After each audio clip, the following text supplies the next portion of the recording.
What's up, everybody? Thanks for clicking this video. Thanks for tuning into my channel. My name is Simon Hill, Black American from Louisiana, coming to you live from Budapest, Hungary. The time where I'm at right now is about 8:20 p.m. Today is February 22nd, 2026, and we are starting our new book in our Book to React series where we read a text from cover to cover. This is Mark Fisher's Capitalist Realism. Is There No Alternative? This is a book that was suggested by my longtime followers, subscribers, supporter, Nelson Moreno. We're finally getting around to reading it. I will be reading the first 3 chapters of this text today and also replying to any comments from people in both live streams. We have 2 live streams going on. We have the vertical one, we have the horizontal one, and we will be coming on live later to do some other reading today. This is episode 1 of Book React 19, and as we always do, we give a shout out to the people. Oakley V T9J, Oakley V T9J says hi to Oakley and everybody else joining the live stream. Before we jump into this, let's talk about the author, Mark Fisher. I'm just going to give a brief biography. You can see him here on the screen. Handsome young man, very clean shaven, born in Leicester, or is it Leicester in England, 1968. Died on January 13th, 2017 at the age of 48 in Felixstowe, England. So I'm just going to read these 2 paragraphs from his wiki right here for anybody who doesn't know about Mark Fisher. I never heard about him before this book, and I'm very excited to read. So let's go here. So Mark Fisher, also known under his blogging alias K-Punk, was an English writer, music critic, political and cultural theorist, philosopher, and teacher based in the Department of Visual Cultures at Goldsmiths University of London. He initially achieved acclaim for his blogging as K-Punk in the early 2000s and was known for his writing on radical politics, music, and popular culture. Fisher published several books, including the unexpected success Capitalist Realism, Is There No Alternative, in 2009, and contributed to publications such as The Wire, Fact, New Statesman, and Sight and Sound. He was also the co-founder of Zero Books and later Repeater Books. After years intermittently struggling with depression, Fisher died by suicide in January 2017, shortly before the publication of The Weird and the Eerie in that same year. Rest in peace to him. If you're struggling with mental health or you have suicidal ideations, please go get some help. Get off this live stream and go get some help. Without further ado, let's jump into the text right here. First page of Capitalist Realism, it says, Mark Fisher is a writer, theorist, and teacher. His writing regularly appears in Freeze, New Statesman, The Wire, and Sight and Sound. He was a founding member of the Cybernetic Culture Research Unit. He is now a visiting fellow in the Center for Cultural Studies at Goldsmiths University of London and a tutor in philosophy at the City Literary Institute, London. His weblog can be found at kpunkabstractdynamics.org. He is married and lives in Suffolk. Shout out to Tom up in the chat representing Palestine. Shout out to Tom representing Palestine with the watermelon emojis. And yeah, shout out to Tom, man. Free Palestine, end the genocide, embargo Israel, all of that. Yes, free Palestine, absolutely. Shout out to Tom as well, asking, am I circumcised? Absolutely, of course. Most Americans are circumcised. And yeah, I got a snip. I got a snip. Anyway, to my wife, Zoe, my parents, Bob and Linda, and the readers of my website. All right, continuing here. The first 3 chapters that we will read, if the pages will show.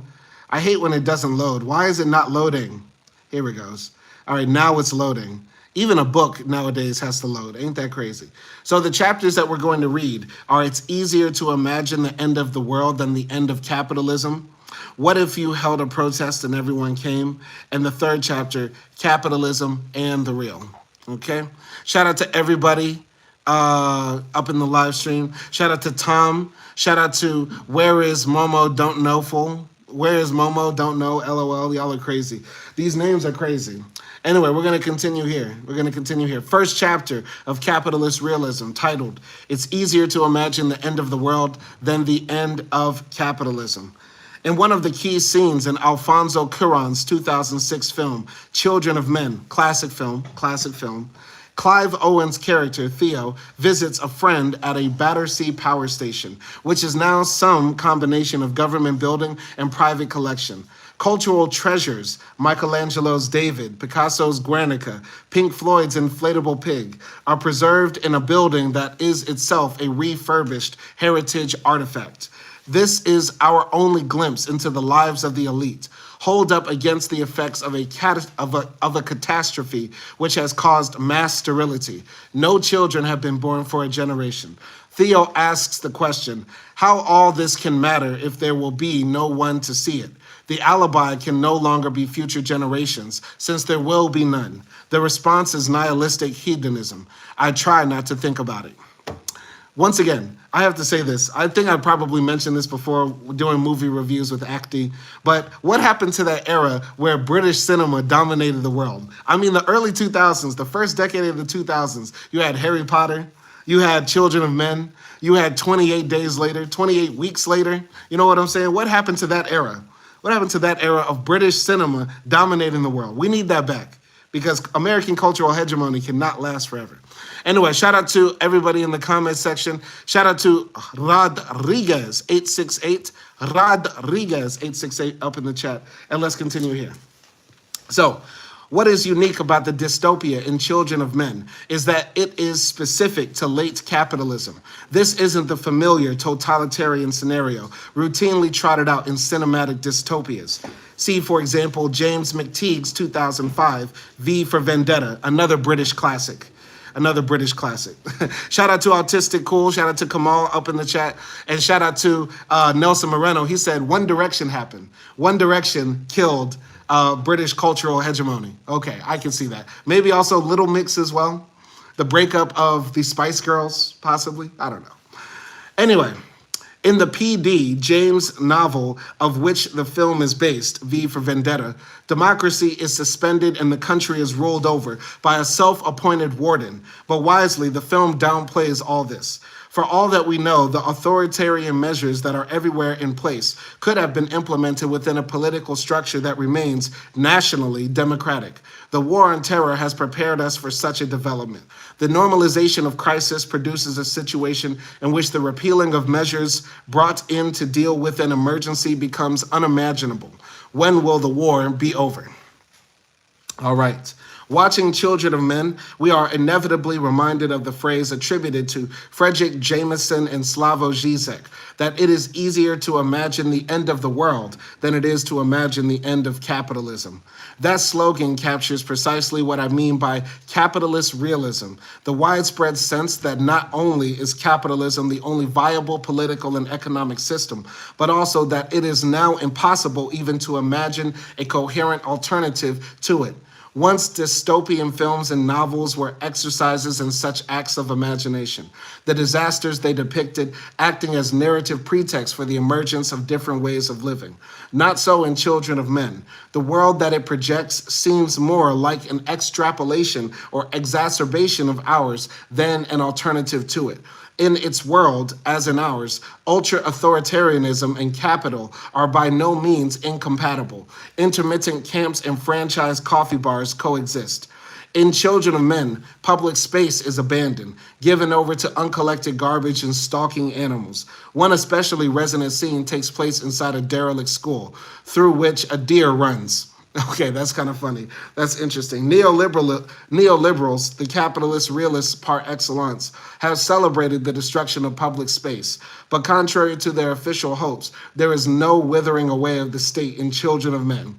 Only a stripping back of the state to its core military and police functions. I say official hopes since neoliberalism surreptitiously relied on the state even while it has ideologically excoriated it. This was made spectacularly clear during the banking crisis of 2008, when at the invitation of neoliberal ideologues, the state rushed in to shore up the banking system.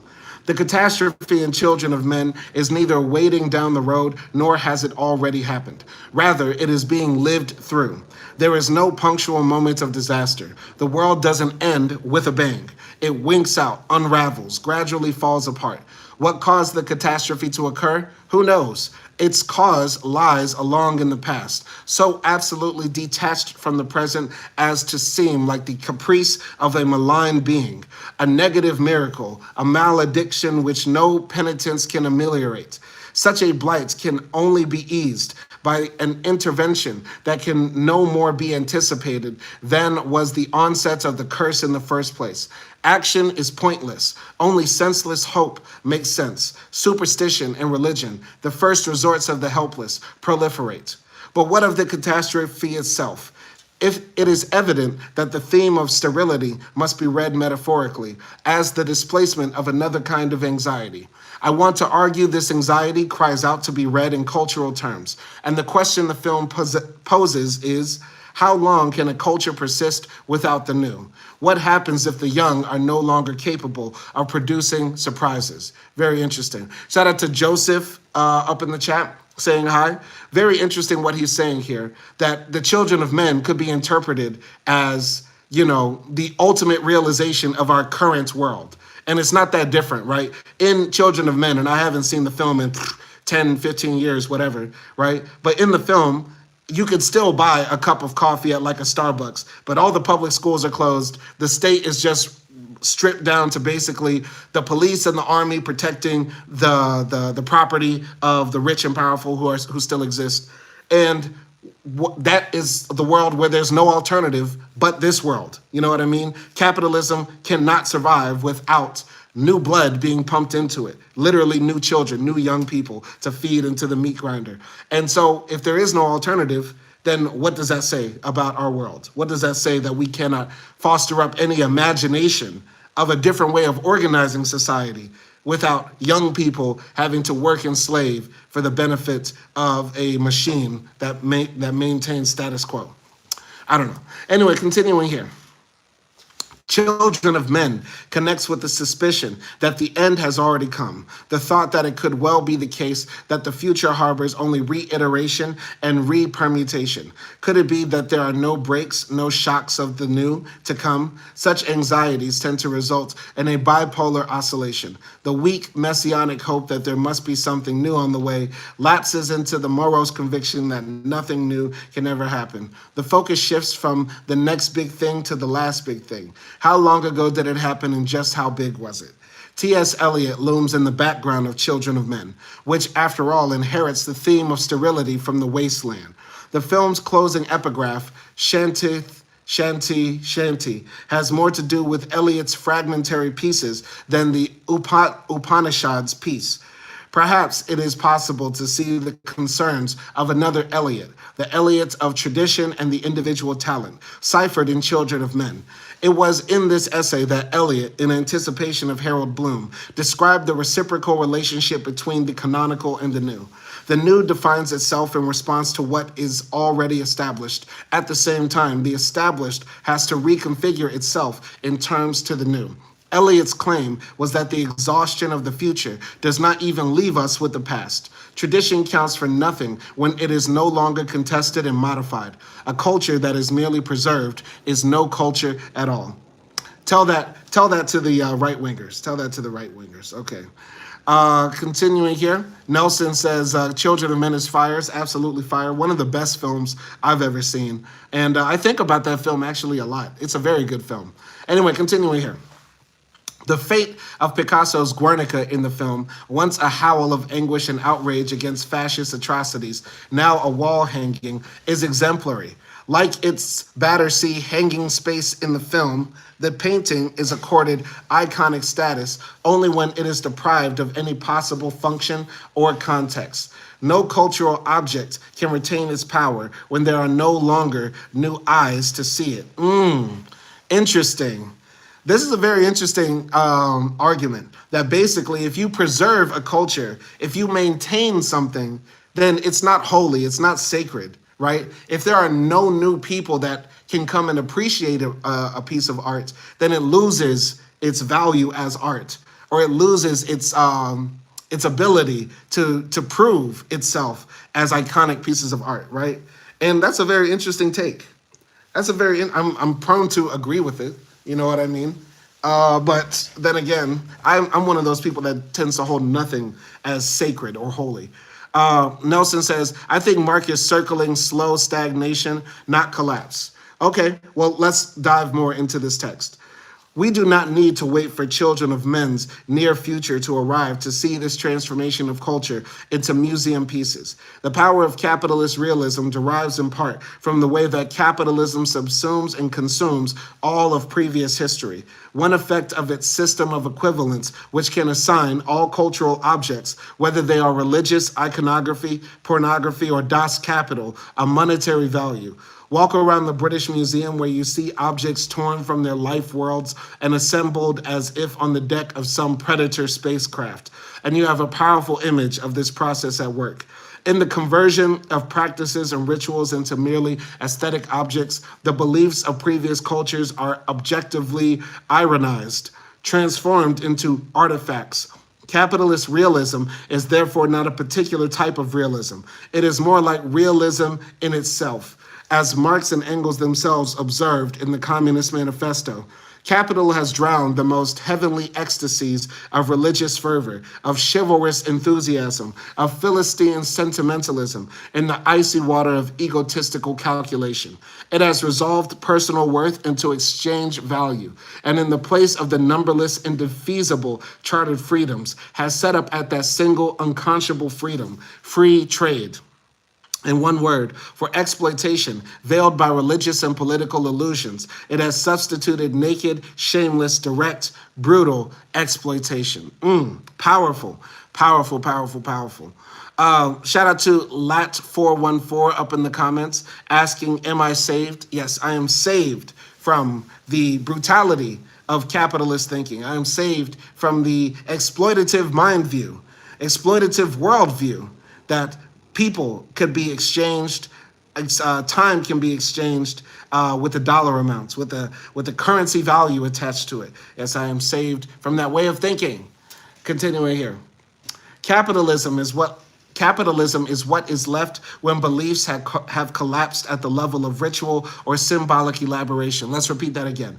Capitalism is what is left when beliefs have collapsed at the level of ritual or symbolic elaboration. And all that is left is the consumer spectator, trudging through the ruins and the relics. Yet this turn from belief to aesthetics, from engagement to spectatorship, is held to be one of the virtues of capitalist realism, in claiming, as Badiou puts it, to have delivered us from the fatal abstractions inspired by the ideologies of the past. Capitalist realism presents itself as a shield protecting us from the perils posed by belief itself. The attitude of ironic distance proper to postmodern capitalism is supposed to immunize us against the seductions of fanaticism, lowering our expectations. We are told is a small price to pay for being protected from terror and totalitarianism. We live in a contradiction, Badiou has observed. A brutal state of affairs, profoundly inegalitarian, where all existence is evaluated in terms of money alone, is presented to us as ideal to justify their conservatism. The partisans of the established order cannot really call it ideal or wonderful. So instead, they have decided to say that all the rest is horrible. Sure, they say, we may not live in a condition of perfect goodness, but we're lucky that we don't live in a condition of evil. Our democracy is not perfect, but it's better than the bloody dictatorships. Capitalism is unjust, but it's not criminal like Stalinism. We let millions of Africans die of AIDS, but we don't make racist national declarations like Milosevic. We will kill Iraqis with our airplanes, but we don't cut their throats with machetes like they do in Rwanda, etc. Powerful, powerful writing right there. Beautiful. My God. My God, I hate this world. I hate this world. Shout out to Nelson Moreno up in the other chat as well. He said, let's go. So shout out to Nelson. Hope you're well. Hope you're good, boss. Let's continue here. Building. We're going to continue building on Capitalist Realism by Mark Fischer. Very profound book. I'm loving this first chapter. I'm absolutely loving this first chapter. Nelson Moreno is up in the chat. He says, Dominique Durobi, 36, it says, he's saved from brainwashing. Absolutely. No capitalist, white supremacist brainwashing on me. None at all. None at all. And shout out to Loot Goblin up in the chat with the shrug emoji. Shout out to everybody showing love. Let's continue here. So the realism here is analogous to the deflationary perspective of a depressive who believes that any positive state, any hope is a dangerous illusion. In their accounts of capitalism, surely the most impressive since Marx's, Deleuze and Guattari described capitalism as a kind of dark potentiality which haunted all previous social systems. Capital, they argue, is the unnameable thing, the abomination which primitive and feudal societies warded off in advance. When it actually arrives, capitalism brings with it a massive desacralization of culture. It is a system which is no longer governed by any transcendent law. On the contrary, it dismantles all such codes, only to reinstall them on an ad hoc basis. The limits of capitalism are not fixed by fiat, but defined and refined pragmatically and improvisationally. This makes capitalism very much like The Thing in John Carpenter's film of the same name, a monstrous, infinitely plastic entity, capable of metabolizing and absorbing anything with which it comes into contact. Capital, Deleuze and Guattari says, is a motley painting of everything that ever was, a strange hybrid of the ultra-modern and the archaic. In the years since Deleuze and Guattari wrote the 2 volumes of their Capitalism and Schizophrenia, it has seemed as if the deteriorizing impulses of capitalism have been confined to finance, leaving culture presided over by the forces of reterritorialization. So basically saying like capitalism is like this gothic entity. It was a possibility that had existed ever since humans started civilization and agriculture, and we had, sedentary societies, right? But when it finally arrived in the, middle of the, let's say, 18th and 19th centuries, right? From the middle of the 18th and 19th centuries, that's when we start seeing like capitalism as we know it and understand it, right?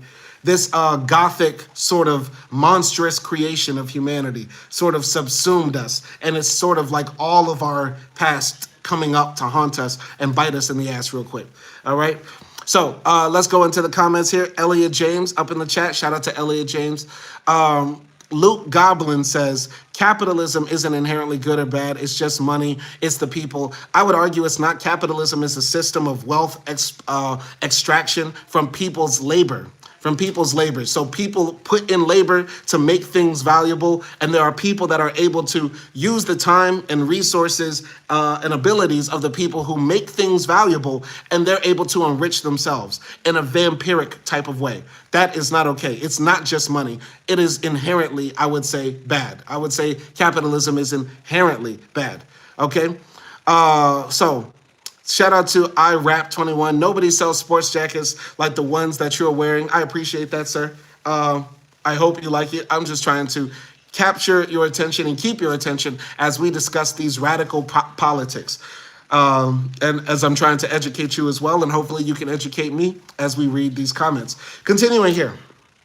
So, this malaise, the feeling that there is nothing new, is itself nothing new, of course. We find ourselves at the notorious end of history, trumpeted by Francis Fukuyama after the fall of the Berlin Wall. Fukuyama's thesis that history has climaxed with liberal capitalism may have been widely derided, but it is accepted, even assumed, at the level of the cultural unconscious. It should be remembered, though, that even when Fukuyama advanced it, the idea that history had reached a terminal beach was not merely triumphalist. Fukuyama warned that his radiant city would be haunted, but he thought its specters would be Nietzschean rather than Marxian. Some of Nietzsche's most prescient pages are those in which he describes the oversaturation of an age with history. It leads an age into a dangerous mood of irony in regard to itself. He wrote in Untimely Meditations and subsequently into the even more dangerous mood of cynicism in which cosmopolitan fingering, a detached spectorialism, replaces engagement and involvement. This is the condition of Nietzsche's last man, who has seen everything but is decadently enfeebled precisely by this excess of self-awareness. Fukuyama's position is in some ways a mirror image of Frederick Jameson's. Jameson famously claimed that postmodernism is the cultural logic of late capitalism. He argued that the failure of the future was constitutive of a postmodern cultural scene, which, as he correctly prophesied, would become dominated by pastiche and revivalism. Given that Jameson has made a convincing case for the relationship between postmodern culture and certain tendencies in consumer or post-Fordist capitalism, it could appear that there is no need for the concept of capitalist realism at all. In some ways, this is true. What I'm calling capitalist realism can be subsumed under the rubric of postmodernism as theorized by Jameson. Yet, despite Jameson's heroic work of clarification, postmodernism remains a hugely contested term. Its meanings, appropriately but unhelpfully, unsettled and multiple. More importantly, I would want to argue that some of the processes which Jameson described and analyzed have now become so aggravated and chronic that they have gone through a change in kind. So he's saying here that there's a parallel between what we define as postmodernism and capitalist realism, which is that there is no other alternative. There's no way of even thinking outside of the box because the box parameters have been set so tight. Okay? Shout out to Luke Goblin in the chat. Luke Goblin says, do you think the elites are inherently bad? Because I think it's hard to get to that level and stay good. That money doesn't corrupt, but the corrupt get money. Hard to word my opinion. Luke Goblin, I think that people who are the elites, whether they are inherently bad or not, I don't know exactly how to interpret that, whether they are bad morally, spiritually, whether they are the type of people that would run over a cat in the street and keep on driving. I don't know. I would just say that this system that we live under, capitalism, that rewards people for being able to exploit other people so well that they're able to enrich themselves off of it, will create tendencies in people that we would then define as bad. But also conversely, we live in a system where we tell people that those who have more money have somehow contributed more to society and therefore are more valuable inherently. So it's sort of a contradiction in and of itself. But I do not know exactly if they are inherently bad, but I do know that enriching yourself off the work, the labor of others is bad inherently. So, that's like saying, are white people inherently racist? No, but we live under a system that rewards racist behavior and rewards white identification. So not white people are inherently bad or inherently racist, but we live under a system that rewards white people for thinking in racist terms and acting in racist terms. You get what I'm saying? But I'm going to continue here. So ultimately, there are three reasons that I prefer the term capitalist realism to postmodernism. In the 1980s, when Jameson first advanced his thesis about postmodernism, there were still, in name at least, political alternatives to capitalism. What we are dealing with now, however, is a deeper, far more pervasive sense of exhaustion, of cultural and political sterility.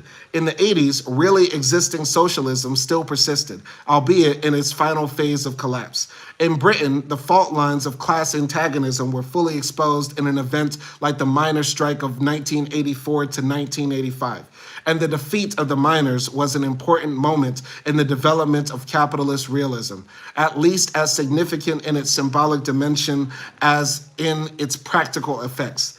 The closure of pits was defended precisely on the grounds that keeping them open was not economically realistic, and the miners were cast in the role of last actors in a doomed proletarian romance. The 80s were the period when capitalist realism was fought for and established, when Margaret Thatcher's doctrine that there is no alternative, as succinct a slogan of capitalist realism as you could hope for, became a brutally self-fulfilling prophecy. All right? So very interesting right here. I think also analogous to the miners' strike he's talking about in the UK that was defeated by the Conservatives who were in power in government in the UK is the PATCO strike. Basically, when the air traffic controllers in the U.S. went on strike and Ronald Reagan slapped them around and said, "You're not going to strike." And he fired like 100,000 people in one day. You know what I mean? Breaking the back of the labor union in the U.S. So, yeah, go into the comments here. All right. Josie82 8257 says, everyone is on a journey, even the elites have a lesson to learn. Yeah, they have a lesson to learn that they are delicious. We will eat the elites, Josie. If they're on a spiritual journey, if there's a billionaire like, I don't know, Mark Cuban, Josie, or Elon Musk, who wants to become closer to Jesus Christ or Buddha, or, finally realize that Allah is the only way to salvation, that's fine. But what we want from them is to give up their control of all the wealth that they've accumulated from the backs of millions of people. That's what we want them to give up. Sure, they're on a journey. They're on a journey to our dinner plates. That's the journey that the elites are on. Okay? Shout out to Rabbit Rut up in the chat. Shout out to Swipe Bod up in the chat. And shout out to Anakin. Okay? So Anakin Pie Walker says, what we have now is not free market capitalism. That's what people don't get. Yeah, we don't have free market capitalism in America.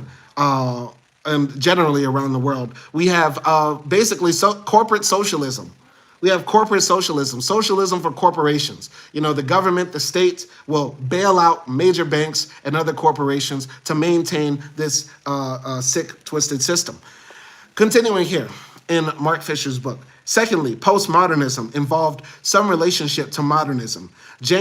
Jameson's work on postmodernism began with an interrogation of the idea, cherished by the likes of Adorno, that modernism possessed revolutionary potentials by virtue of its formal innovations alone. What Jameson saw happening instead was the incorporation of modernist motifs into popular culture. Suddenly, for example, surrealist techniques would appear in advertising. At the same time as particular modernist forms were absorbed and commodified, modernism's credos, its supposed belief in elitism and its monological top-down model of culture were challenged and rejected in the name of difference, diversity, and multiplicity.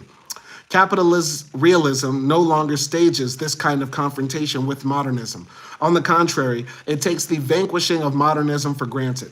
Modernism is now something that can periodically return, but only as a frozen aesthetic style, never as an ideal for living. Thirdly, a whole generation has passed since the collapse of the Berlin Wall. In the 60s and 70s, capitalism had to face the problem of how to contain and absorb energies from outside. It now, in fact, has the opposite problem, having all too successfully incorporated externality. How can it function without an outside it can colonize and appropriate? For most people under 20 in Europe and North America, the lack of alternatives to capitalism is no longer even an issue. Capitalism seamlessly occupies the horizons of the thinkable. Jameson used to report in horror about the ways that capitalism had seeped into the very unconscious. Now the fact that capitalism has colonized the dreaming life of the population is so taken for granted that it is no longer worthy of comment. It would be dangerous and misleading to imagine that the near past was some pre-Lapsarian state rife with political potentials. So it's as well to remember the role that commodification played in the production of culture throughout the 20th century. Yet the old struggle between détournement and recuperation, between subversion and incorporation, seems to have been played out.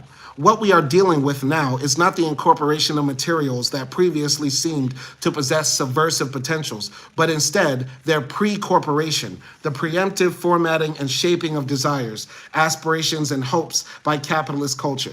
Witness, for instance, the establishment of settled, alternative, or independent cultural zones, which endlessly repeat older gestures of rebellion and contestation as if for the first time. Alternative and independent don't designate something outside mainstream culture. Rather, they are styles, in fact, the dominant styles within the mainstream. No one embodied and struggled with the deadlock more than Kurt Cobain and Nirvana. In his dreadful lassitude and objectless rage, Cobain seemed to give wearied voice to the despondency of the generation that had come after history, whose every move was anticipated, tracked, bought, and sold before it had even happened. Cobain knew that he was just another piece of spectacle, that nothing runs better on MTV than a protest against MTV. Knew that his every move was a cliche scripted in advance, knew that even realizing it is a cliche. The impasse that paralyzed Cobain is precisely the one that Jameson described. Like postmodern culture in general, Cobain found himself in a world in which stylistic innovation is no longer possible, where all that is left is to imitate dead styles, to speak through the masks and with the voices of the styles in the imaginary museum. Here, even success meant failure, since to succeed would only mean that you were the new meat on which the system could feed. By the high existential angst of Nirvana and Cobain belongs to an older moment. What succeeded them was a pastiche rock which reproduced the forms of the past without anxiety. That's so deep. That's so deep. That's so deep. Nelson says, Simon, isn't Kendrick a good example of what he's talking about? Nelson, I was about to say the exact same thing. What Mark Fischer is saying here is basically in the postmodern, capitalist, realist world that he's describing, at the end of history, basically at the end of the Soviet Union and many of the Soviet European countries fell apart, because we have to remember that in the global South, socialism still is fighting for its life through states like Cuba, Vietnam, China to some extent, and other movements as well throughout Latin America. But when European socialism fell, the Europeans viewed that as the end of history. Of course, that's a very white-centric type of view to have, or Eurocentric type of view. Just because Czechoslovakia doesn't exist, now socialism and communism is dead. Get that out of here, but I digress. What he is saying here is that in capitalist realism, starting, let's say, in the 90s, right, all people can do is be a part of a system that anticipates their fight against the system and will monetize their fight against the system. And what he's describing here by talking about Nirvana and Kurt Cobain, the grunge movement that was like very fuck you MTV, fuck materialism, we're just trying to be pure artists, man. That's the same aesthetic or same vibe as hip hop. That's the same idea as hip hop. Literally, hip hop was born out of neoliberal Reaganites and Thatcherites, you know what I'm saying, taking out all the public space funding and leaving these poor ghetto kids without guitars and drums and singing practice to become good musicians like the past. And now all they could do is beat on their chest and rhyme words. You get what I'm saying? And then what does that become? They sample records from James Brown in the past and rap over them about a time long ago.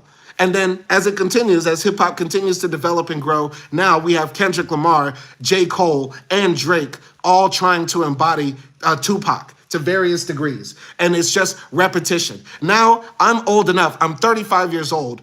I'm old enough now to remember when Nelly's Hot in Here dropped. And now I'm also alive to hear NLE Choppa rhyme over Hot in Here. You get what I'm saying? What does that mean? That means that, of course, we're living at a type of end of history because all people can do is repeat the history that has come before. Because there's no alternative. There's no alternative. There's no alternative. Anyway, going to the comments. Louis Maturana says, what's up, bro? Rapper right now, freestyle. Okay, I don't know exactly what you're saying, man. Well, English is not your first language. I'm going to continue here. So, Cobain's death confirmed the defeat and incorporation of rock's utopian and Promethean ambitions. When he died, rock was already being eclipsed by hip-hop, whose global success has presupposed just the kind of pre-corporation by capital, which I alluded to above. For much hip-hop, any naive hope that youth culture could change anything has been replaced by the hard-headed embracing of a brutally reductive version of reality. In hip-hop, Simon Reynolds pointed out in a 1996 essay in The Wire magazine, real has two meanings in hip-hop. First, it means authentic, uncompromised music that refuses to sell out to the music industry and soften its message for crossover. Real also signifies that the music reflects a reality constituted by late capitalistic economic instability, institutionalized racism, and increased surveillance and harassment by youth by the police. Real means the death of the social. It means corporations who respond to increased profits, not by raising pay or improving benefits, but by downsizing, the laying off the permanent workforce in order to create a floating employment pool of part-time and freelance workers without benefits or job security. Like me right now, like me, unfortunately. Oh, I hate this era of history. In the end, it was precisely hip-hop's performance of this first version of the real, the uncompromising, that enabled its easy absorption into the second. The reality of late capitalist economic instability, where such authenticity has proven highly marketable. Gangsta rap neither merely reflects pre-existing social conditions, as many of its advocates claim, nor does it simply cause those conditions, as its critics argue. Rather, the circuit whereby hip-hop and the late capitalist social field feed into each other is one of the means by which capitalist realism transforms itself into a kind of anti-mythical myth. The affinity between hip-hop and gangster movies, such as Scarface, the Godfather films, Reservoir Dogs, Goodfellas, and Pulp Fiction, arises from their common claim to have stripped the world of sentimental illusions and seen it for what it really is. A Hobbesian war of all against all, a system of perpetual exploitation and generalized criminality. In hip-hop, Reynolds writes, to get real is to confront a state of nature where dog eats dog, where you're either a winner or a loser, and where most will be losers. That's a very interesting hip-hop take. I love that hip-hop take. That was very dope. That was, shout out to Mark Fisher, man. Shout out to Mark Fisher. That was a very cool hip-hop take. Okay.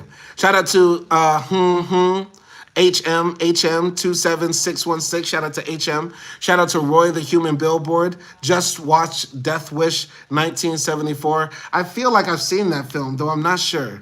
All right. Shout out to Robert Lisboa up in the chat as well, showing love in the comment section. Let's keep this going. I'm going to continue here. So, the same neo-noir worldview can be found in the comic books of Frank Miller and the novels of James Ellroy. There is a kind of machismo of demythologization. Woo, that's a long word. Okay. So there is a kind of machismo of demythologization in Miller and Ellroy's works. They pose as unflinching observers who refuse to pretify the world so that it can be fitted into the supposedly simple ethical binaries of the superhero comic and the traditional crime novel. The realism here is somehow underscored, rather than undercut, by their fixation of the luridly venal, even though the hyperbolic insistence on cruelty, betrayal, and savagery in both writers quickly becomes pantomimic. In his Pitch Blackness, Mike Davis wrote of Ellroy in 1992, there is no light left to cast shadows and evil becomes a forensic banality. The results feel very much like the actual moral texture of the Reagan-Bush era, a supersaturation of corruption that fails any longer to outrage or even interest. Yet this very desensitization serves a function for capitalist realism. Davis hypothesized that the role of L.A. Noir may have been to endorse the emergence of Homo Reaganists. Okay, basically the Reagan era did a doozy on everybody. Okay, all right. Shout out to everybody up in here. All right. Shout out to Nelson up in the chat, keeping it clean. Shout out to Roy, the humor billboard. So many trolls. Yeah. I don't know what's happening. up in the chat, but I appreciate everybody's conversations. I think Mark Fisher is making a good point through the cultural analysis of like the dark comic books of Frank Miller and James Ellroy, and also the analysis of hip hop and things like that. But I just wonder if he's falling into the trap because, one of the reasons that Marxism is a science and Marxism is also a movement is that we can analyze the effects that capitalism has on us, but also realize that we have to be awoke, we have to be conscious, and we have to unify to fight back against these forces that are making us this way. So I just wonder if Mark Fisher, I don't know exactly if he was a Marxist, right, or just used Marxist analysis through some of his writings, right? But I would just argue that, we are aware that capitalism alienates us, that capitalism drives wedges between people. It creates the isms that we hate, the sexism, the racism, the homophobia, Islamophobia, et cetera, et cetera. We know that, right? And it creates the nihilism, the pessimism, et cetera. So what do we do about that? We fight back against it. We unify against it. We don't just resort to culturally critiquing. You know what I mean? And I know that's what I'm doing right now. I'm on a live stream right now on YouTube reading a book. You know what I'm saying? I'm reading a book. So I realize that I'm doing the same thing that I'm critiquing Mark about. But I'm just saying that I hope to get involved. I don't want to just be reading books on YouTube forever. I want to be a part of the movement. I want to be outside protesting, organizing, getting into politics, and doing all that good stuff. You know what I'm saying? To fight for the cause. I just hope that we don't get caught up in thinking that critique and commentary is all there is in the fight against capitalism. You know what I'm saying? Nelson says Fischer was a communist. Okay, he was a communist. I'm just giving my little critique of that chapter. I really like that chapter and everything he had to say in it. So Mark Fisher is dope so far. That's the first thing I ever read from him, and I really like it. Anyway, all right. So Anakin Pie Walker is up in the chat. Shout out to Anakin Pie Walker. All right. Anakin says, I'm a smart black man. I know I am. And I'm also very handsome, too. Khabib Nurmagomedov is up in the chat. Shout out to him. Shout out to Khabib up in the chat. And shout out to Vegan Gamer Chef. All right. So Vegan Gamer Chef asked an interesting question. He says, if Earth was a 5-star luxury tourist planet utopia, what would you do with the rest of your life? Chill. Play my guitar. I would play guitar and study Arabic all day. If I didn't have to work, I would literally play guitar and study Arabic all day. That's it. That's it. That's what I would do. That's what I would do. What would you do with your time? If Earth was a utopia and work did not have to exist, if we lived under fully automated luxury communism, what would you do? Okay? Moon Yazo asks, why Arabic? Because I love the Arabic language. It's a beautiful language, and it's very cool. It's written very cool. Nia Hakeem says, hey, I just subscribed. Shout out to Nia Hakeem and everybody else up in the live stream. We are reading because a lot of people don't read books anymore. We are reading a book today. We are reading Mark Fisher's Capitalist Realism. We are reading Mark Fisher's Capitalist Realism, and we are on chapter 2. We're only going to be reading 2 more chapters 2 and 3, and then call it a day. All right, so what if you held a protest and everyone came is the title of chapter 2. In the cases of gangster rap and Elroy, capitalist realism takes the form of a kind of super-identification with capital at its most pitilessly predatory. But this need not be the case. In fact, capitalist realism is very far from precluding a certain anti-capitalism. After all, and as Zizek has provocatively pointed out, anti-capitalism is widely disseminated in capitalism. Time after time, the villain in Hollywood films will turn out to be the evil corporation. Far from undermining capitalist realism, this gestural anti-capitalism actually reinforces it. Take Disney Pixar's Wall-E in 2008. The film shows an Earth so despoiled that human beings are no longer capable of inhabiting it. We're left in no doubt that consumer capitalism and corporations, or rather one megacorporation, by and large, is responsible for this depredation. And when we eventually see the human beings in off-world exile, they are infantile and obese, interacting via screen interfaces, carried around in large motorized chairs, and supping indeterminate slops from cups. What we have here is a vision of control and communication, much as John Baudrillard understood it, in which subjugation no longer takes the form of subordination to an extrinsic spectacle, but rather invites us to interact and participate. It seems that the cinema audience is itself the object of this satire, which prompted some right-wing observers to recoil in disgust, condemning Disney Pixar for attacking its own audience. But this kind of irony feeds rather than challenges capitalist realism. A film like Wall-E exemplifies what Robert Pfaller has called interpassivity. The film performs our anti-capitalism for us, allowing us to continue to consume with impunity. The role of capitalist ideology is not to make an explicit case for something in the way that propaganda does, but to conceal the fact that the operations of capital do not depend on any sort of subjectively assumed belief. It is impossible to conceive of fascism or Stalinism without propaganda, but capitalism can proceed perfectly well, in some ways better, without anyone making a case for it. Zizek's counsel here remains invaluable. Zizek's counsel here remains invaluable. If the concept of ideology is the classic one in which the illusion is located in knowledge, he argues, then today's society must appear post-ideological. The prevailing ideology is that of cynicism. People no longer believe in ideological truth. They do not take ideological propositions seriously. The fundamental level of ideology, however, is not of an illusion masking the real state of things, but that of an unconscious fantasy, structuring our social reality itself. And at this level, we are, of course, far from being a post-ideological society. Cynical distance is just one way to blind ourselves to the structural power of ideological fantasy. Even if we do not take things seriously, even if we keep an ironical distance, we are still doing them.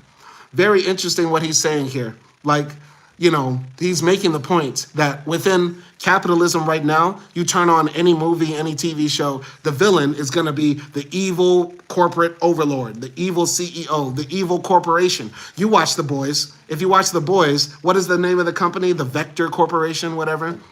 If you play Resident Evil, it's the Umbrella Corporation. You know what I'm saying? I think Spider-Man's #1 op is like an evil, mad billionaire scientist, or at least Superman's was, Lex Luthor. You get what I'm saying? But even if you make a film like Wall-E, where basically it's the future where humans are fat, stupid, and lazy, and robots have to take care of us, and we've left the earth because we milked it dry, like, we're still looking at that. We're still looking at that, and we're being like, yeah, but that's not us, though, as we eat popcorn and sip Coca-Cola in the theater. You know what I'm saying? Anyway, hey, Simon, could you unlock Starboy Knight? I took him out by accident. I don't know who Starboy Knight is. You out here slapping up everybody, Nelson. Goddamn, Nelson, you gave everybody time out. Jesus Christ. I don't know what you did. Jesus Christ. I don't know how to undo somebody. You out here killing people. Nelson just slaughtered the whole chat, and I don't know what is going on. So I don't know how to get him out, Nelson. I'm sorry. Okay. I don't know how to get Starboy out. I'm sorry. I don't know. Maybe I could say, put it at, okay. I'll add Starboy as a moderator. I don't know. Standard moderator. I don't know. I can't get him out of timeout. Whatever you did to him, he's stuck there. Okay. Anyway, Anakin says it's conditioning. Exactly. We're conditioned to think that this world that we live in is normal. It's natural, right? And that he boldly put that out in the first chapter. It's hard to imagine the end of the world and the end of capitalism. But let's continue here. Chapter 2. What if you held a protest and everyone came? All right. So, capitalist ideology in general, Zizek maintains, consists precisely in the overvaluing of belief, in the sense of inner subjective attitude, at the expense of the beliefs we exhibit and externalize in our behavior. So long as we believe in our hearts that capitalism is bad, we are free to continue to participate in capitalist exchange. That hits. Oh, that hits hard. According to Zizek, capitalism in general relies on its structure of disavowel. We believe that money is only meaningless token of no intrinsic worth, yet we act as if it has a holy value. Moreover, this behavior precisely depends upon the prior disavowal. We are able to fetishize money in our actions only because we have already taken an ironic distance towards money in our heads. Very real. I mean, people say, you know, money. Life is not all about money. Money can't bring you happiness. There's more to life than accumulating money. Yet and still, when we look how people act, they treat money like it's a god. And we treat money like the end all be all of our existence, right? Actions speak louder than words. And I'm sure in a lot of people's heads, even some really hardcore communists like myself, we tell ourselves, man, I hate capitalism. I hate being involved in this exploitative system, but yet and still we have no choice. And some people probably tell themselves that to not feel so bad about their favorite Starbucks order. And by the way, I don't drink Starbucks. I don't go to Starbucks. I'm not even a coffee drinker like that. I don't even like coffee. Anyway, I'm going to continue here.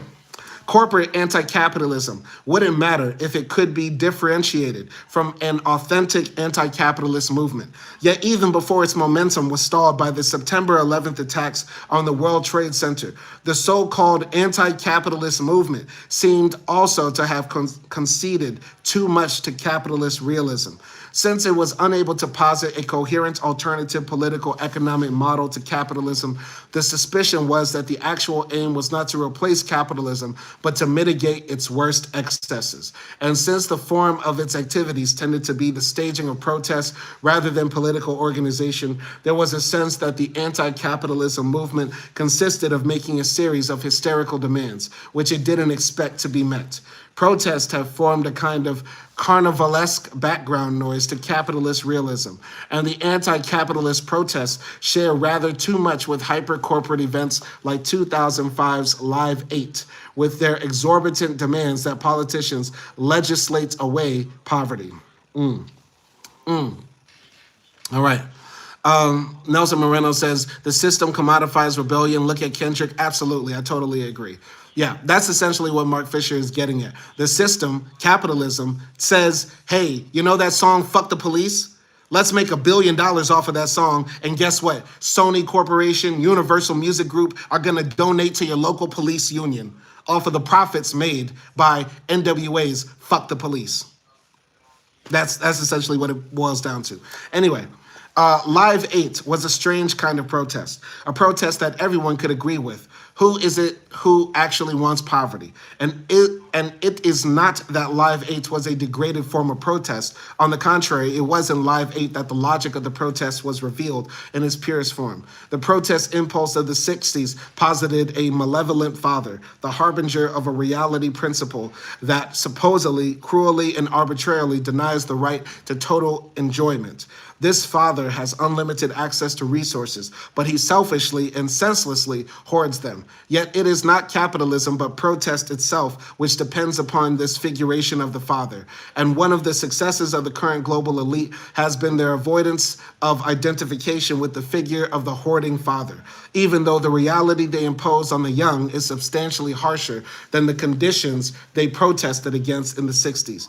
Indeed, it was, of course, the global elites itself, in the form of entertainers such as Richard Curtis and Bono, which organized the Live 8 event.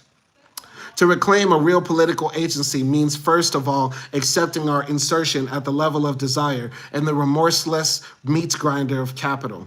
What is being disavowed in the abjection of evil and ignorance into phantasmatic others is our own complicity in planetary networks of oppression.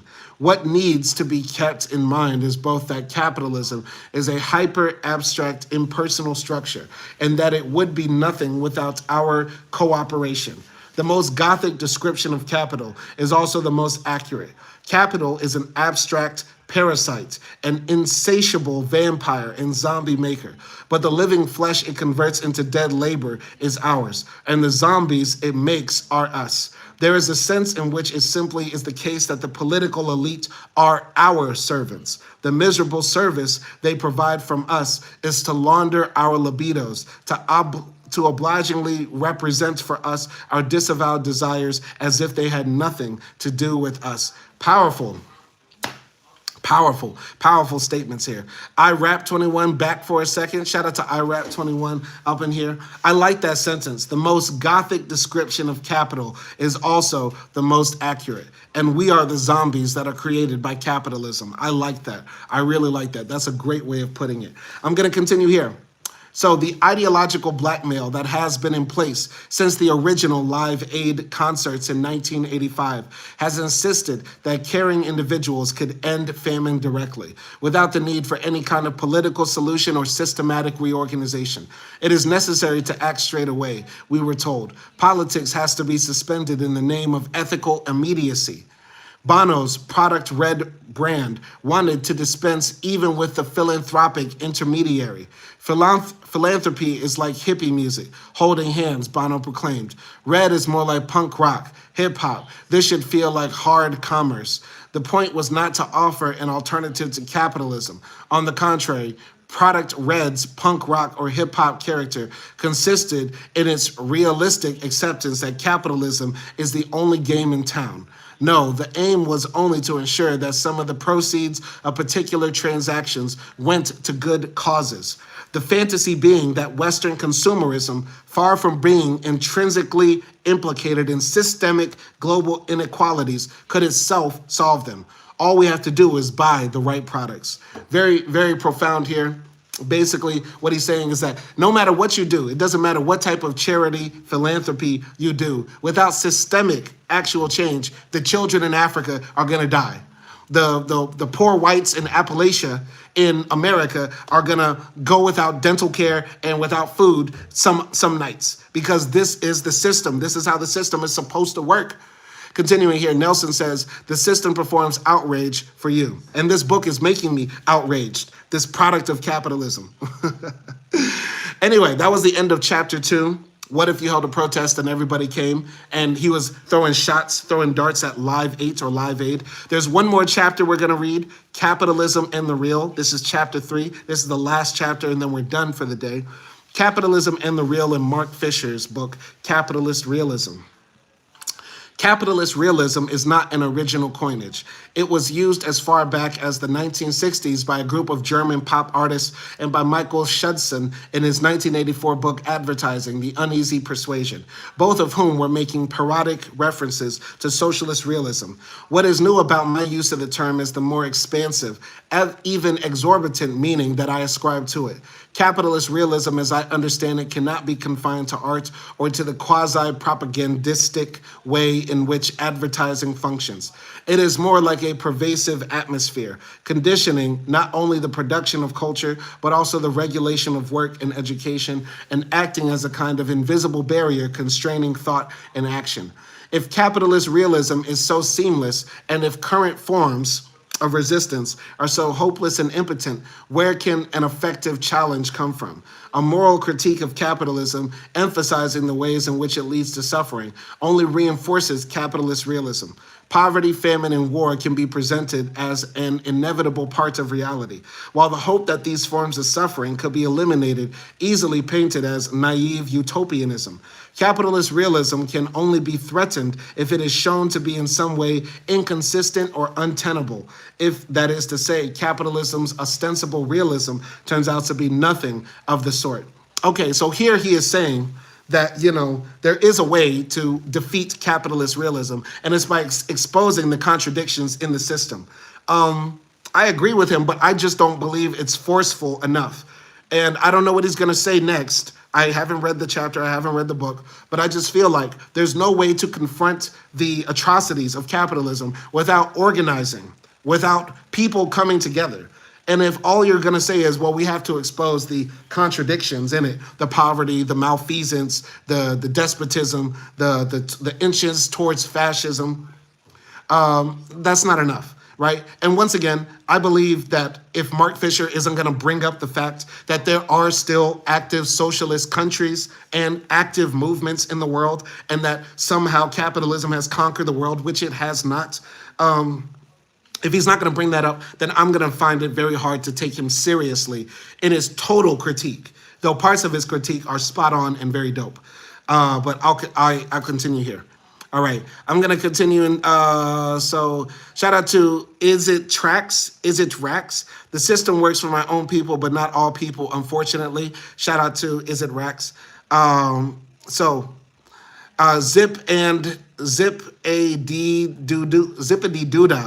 Doodah up in the chat. Shout out to Zippity Doodah joining the conversation. Shout out to Anakin Pie Walker.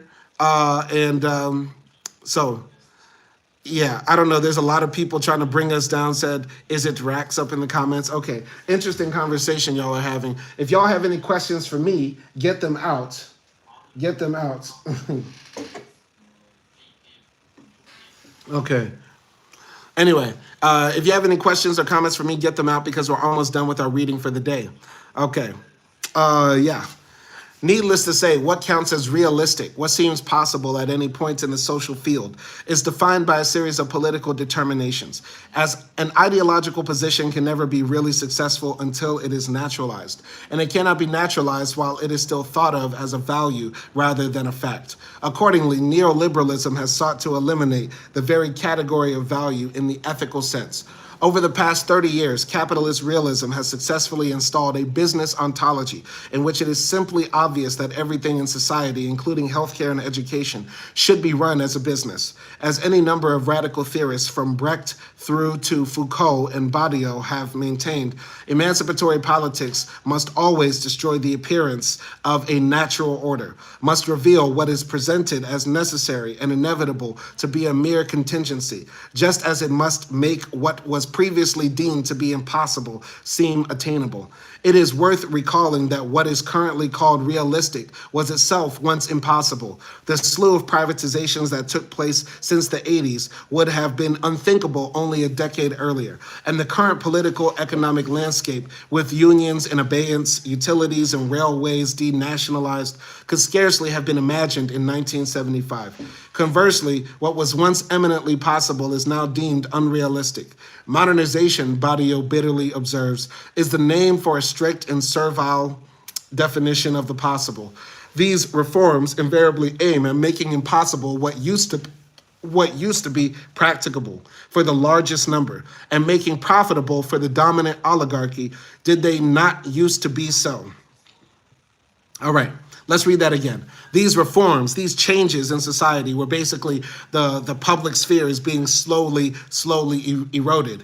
These reforms invariably aim at making impossible what used to be practicable for the largest number of people, and making profitable, making for money, for the dominant oligarchy what did not used to be so. Basically, if we can privatize all the public schools, that's great. That's great. That's what we want, right? So at this point, it is perhaps worth introducing an elementary theoretical distinction from Lacanian psychoanalysis, which Zizek has done so much to give contemporary currency. The difference between the real and reality. As Elena Zupancic explains, psychoanalysis positing of a reality principle invites us to be suspicious of any reality that presents itself as natural. The reality principle, Zupancic writes, is not some kind of natural way associated with how things are. The reality principle itself is ideologically mediated. One could even claim that it constitutes the highest form of ideology, the ideology that presents itself as empirical fact or biological economic necessity, and that we tend to perceive as non-ideological. It is precisely here that we should be most alert to the functioning of ideology. For Lacan, the real is what any reality must suppress. Indeed, reality constitutes itself through just this repression. The real is an unrepresentable X, a traumatic void that can only be glimpsed in the fractures and inconsistencies in the field of apparent reality. So one strategy against capitalist realism could involve invoking the real underlying the reality that capitalism presents to us. I get where he's coming from, basically saying that capitalist realism creates a sort of false reality that we live under, and we need to expose the real. This is, in my opinion, very philosophical. Why aren't we just talking about direct action, like directly taking it to the man, to borrow a phrase from the 70s, instead of actually talking about we're going to expose the real and the false realities of this fake consciousness that we live under capitalism? How about actually confronting it? How about actually, the good old-fashioned work of union building and striking, instead of all this other philosophical stuff? I get where Mark is coming from, but that's it. That's what I'm going to say. All right. I'm going to continue here. Let's go to Nelson's quote. Nelson says, today's protest movements are identity play and spectacles. The system dynamically observes these things, and we only have beta social democracies or state-controlled capitalism, says Nelson Moreno. I get what you're saying, but I feel like there are certain movements that are identitarian in the neoliberal sense. Like it's, the gays against, anti-gay marriage laws, or women against attacks on their reproductive rights, or blacks against, racism, et cetera, et cetera. But if we build that broad coalition, working class movement, then I think we could not describe protest movements as just being identitarian and frivolous. So Anakin says, agreed, super. So Rack says, we built a system that is now oversaturated with people whom the system was not built for, and so it fails. No, the system wants more people. It wants more excess people so that it can continue to depress wages and depress opportunities for people to be fully realized of the value that they create in our system of capitalism, right? Okay. All right. Shout out to Heather Hombry up in the chat. All right. So shout out to Lexicon Evil 92 up in the chat. Shout out to Zippity Doodah up in the chat as well. And Anakin Pywalker says, Simon, why do you think socialism, communism is the way forward? Because I believe that socialism is the ultimate way to distribute the means of production in society more equitably. There's no reason that somebody should work all of their life and have pennies on the dollar for all the value that they created for billionaires around them. I believe that to each according to their ability, from each according to their ability, to each according to their need. Basically, everybody should contribute into society what they can and get back from that society what is produced, right? And I believe that's more fair. That's more fair than saying that, well, if you can't work, sucks for you. You got to live on the street. You got to beg. Shit like that. We create these societies, then we should take care of each other in societies, is what I believe. In general, there's more that we can get into it, but that's generally what I believe. That socialism is the best way to make sure that all of us in the society are taken care of and not exploited. All right, continuing here. Where are we? So environmental catastrophe is one such real. At one level, to be sure, it might look as if green issues are very far from being unrepresentable voids for capitalist culture. Climate change and the threat of resource depletion are not being repressed so much as incorporated into advertising and marketing. What this treatment of environmental catastrophe illustrates is the fantasy structure on which capitalist realism depends, a presupposition that resources are infinite, that the earth itself is merely a husk which capital can, at a certain point, slaw off like a used skin, and that any problem can be solved by the market. In the end, Wall-E presents a version of this fantasy, the idea that the infinite expansion of capital is possible, that capital can proliferate without labor. On the off-world ship, Axiom, all labor is performed by robots, that the burning up of Earth's resources is only a temporary glitch, and that after a suitable period of recovery, capital can terraform the planet and recolonize it. Yet environmental catastrophe features in the late capitalist culture only as a kind of simulacra. Its real implications for capitalism too traumatic to be assimilated into the system. The significance of green critiques is that they suggest that far from being the only viable political economic system, capitalism is in fact primed to destroy the entire human environment.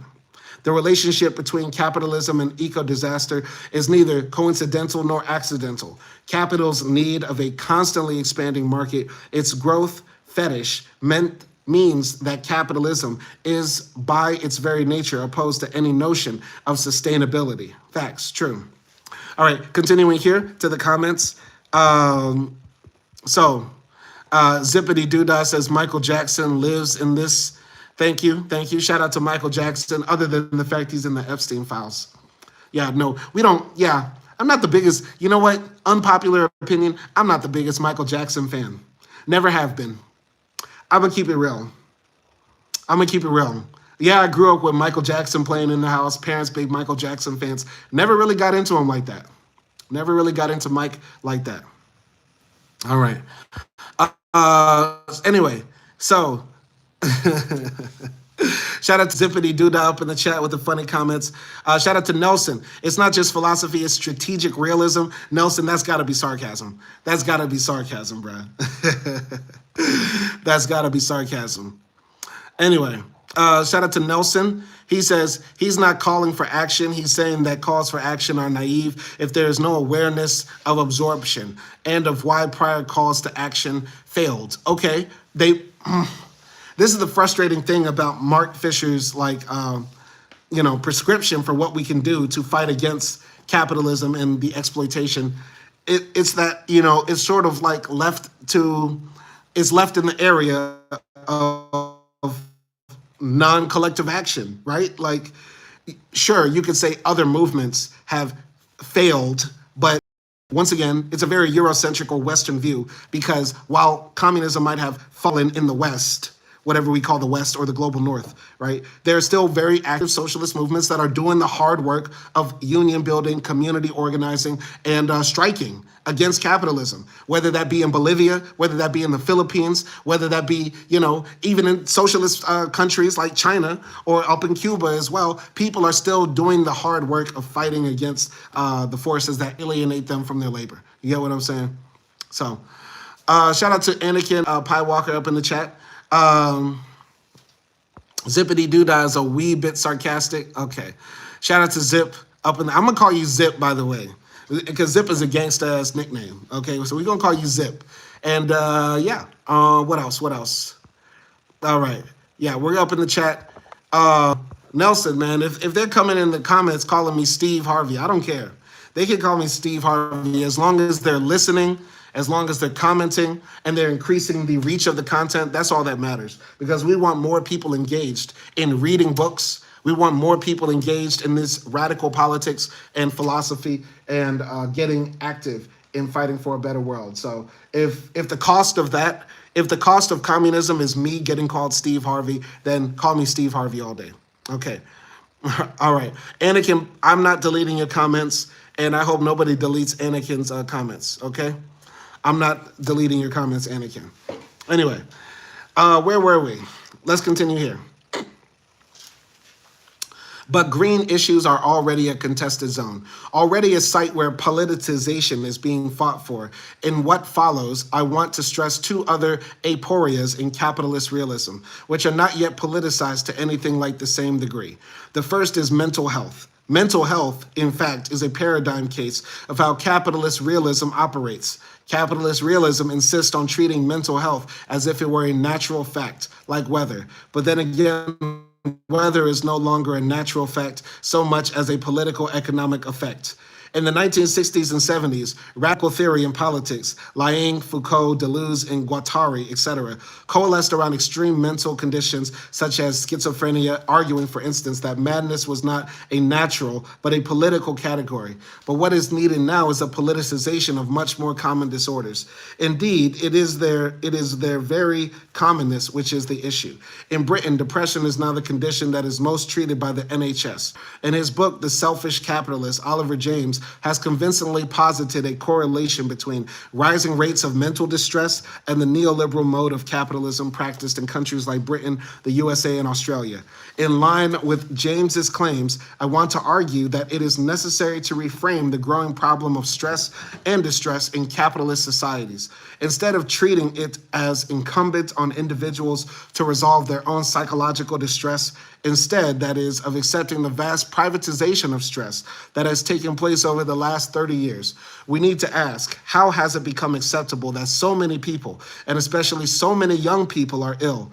The mental health plague in capitalist societies would suggest that instead of being the only social system that works, capitalism is inherently dysfunctional, and that the cost of it appearing to work is very high. Okay, this is one thing that I really dislike Mark Fischer about and some leftists about, because I hear this every now and then.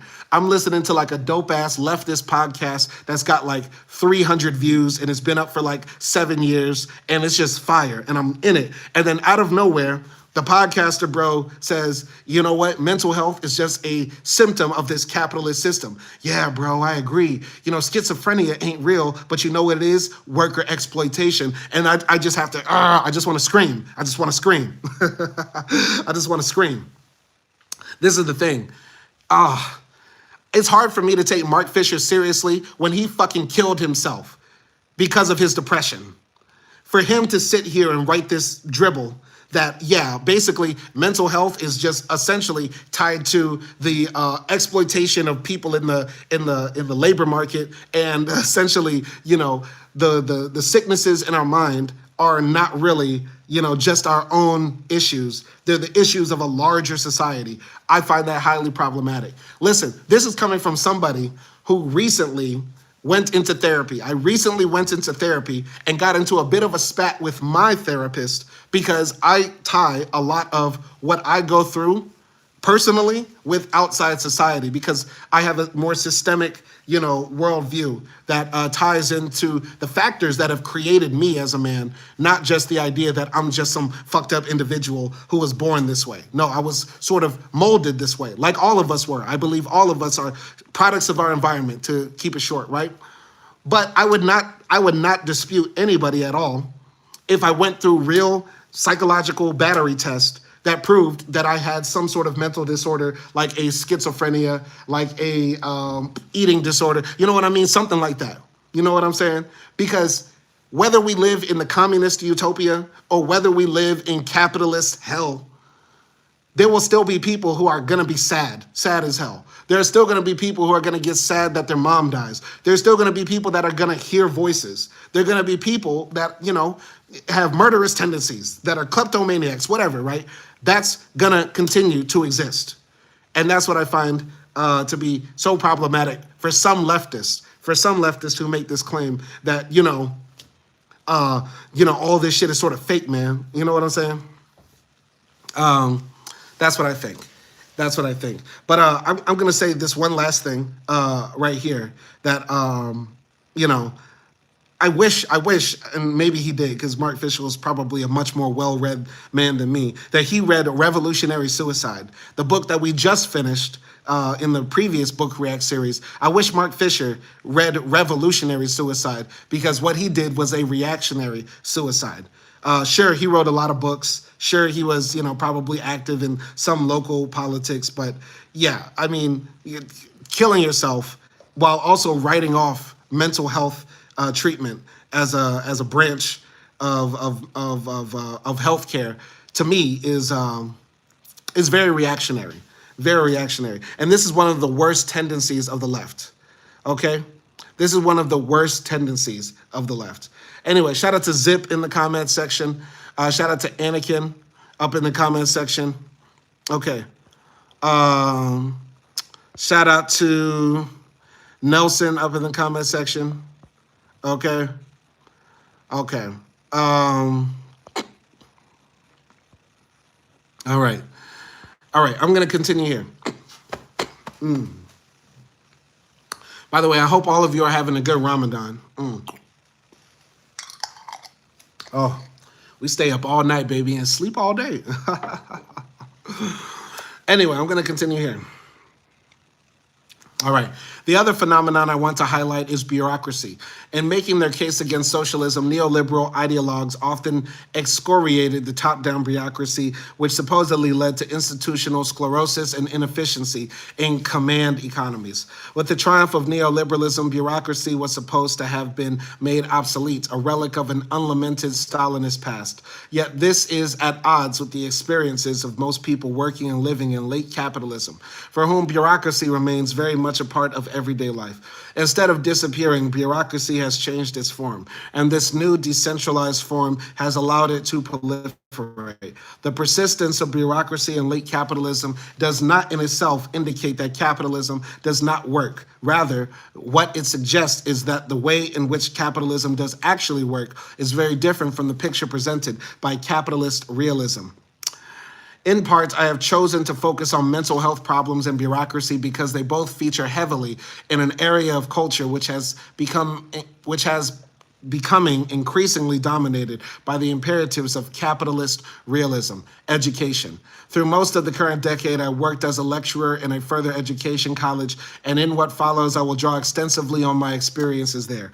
In Britain, further education colleges used to be places which students, often from working class backgrounds, were drawn to it if they wanted an alternative to more formal state educational institutions. Ever since further education colleges were removed from local authority control in the early 90s, they have become subject both to market pressures and to government-imposed targets. They have been at the vanguard of changes that would be rolled out through the rest of the education system and public services, a kind of lab in which neoliberal reforms of education have been trialed. And as such, they are the perfect place to begin an analysis of the effects of capitalist realism. And that's the end of chapter 3. Hopefully you enjoyed that reading section. We will read the next 3 chapters in tomorrow's live stream, so we're probably going to finish this book in 3 sections because it's only a 9-chapter book. Shout out to Nelson Moreno up in the comment section. Nelson Moreno suggested this book for us, and I'm glad he did. Nelson says, I agree with you, but the point is that the system generates the pathology, then treats it medically, personally. He's being reductive, but he's making a good point. I get that, but that's like saying, cigarettes are created by rich capitalists who want to make money. Cigarettes are sold to individuals who smoke them. And then cigarette smoking leads to cancer, which in America, you have to get treated by paying money. Because capitalism is great, right? Capitalism is great because you have to pay money for a treatment, right? And putting that aside, that is fucked up in America, that you have to pay to get your cancer treatment, are we still going to say that, cancer created by smoking should not also be viewed as a personal issue, and that we should not also just view that addiction as also a personal issue as well as a systemic failing? This is what I'm talking about. They can be tackled at the same time. We can walk and chew gum at the same time. Yes, mental health, a lot of mental health conditions are products of the capitalist system. For example, many of the phobias. There are people that have a phobia of cell phones. It's called nomophobia. There's a people that have a phobia of laptops. There's a people that have a phobia of, different things that are products of our hyper-capitalistic technological society. But we could say, yeah, that's a product of our society, but we could also help this person on a personal level as well, while tackling the other part. You get what I'm saying? So that's my problem with it. Anyway, gonna go to the comments. Anakin is talking about religion when we're over here talking about capitalism. So Zip says Nelson Moreno has a poster of Stalin on his living room and bedroom walls. No, that's not Nelson. That's me. That's me. I think you got us confused. Does being in a state of fallen humanity bound by sin offend some? I don't know. Anyway, we're going to wrap it up here. Hopefully you enjoyed this live stream. Let's cut off the poll. Let's see the poll results. I'm going to look at the poll here in the horizontal stream. And the results, I have 2 votes here. 1 vote for fuck Donald Trump and 1 vote that capitalism is not the best system. Let's go to the other stream. In the other stream right here, let's see what the poll results say.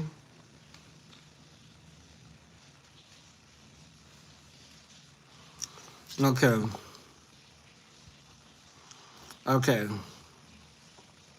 All right, so we got a lot of votes. We got a lot of votes in the vertical stream. In the vertical stream, the best economic system, capitalism is the best economic system to provide the most happiness for the most people. 46% of you said, hell yeah. 27% said, fuck Donald Trump and MAGA. 19% said, absolutely not. And 8% said, I'm totally unsure. So once again, we still got a lot of work to do to educate people and also build a better community here. I want to build a much better community, not a right-wing reactionary fascist community, but nevertheless, that's the struggle. That's the struggle that we're in right now. So we're going to wrap up this live stream. Hopefully you appreciated it. Catch you next time, and peace. All power to the people.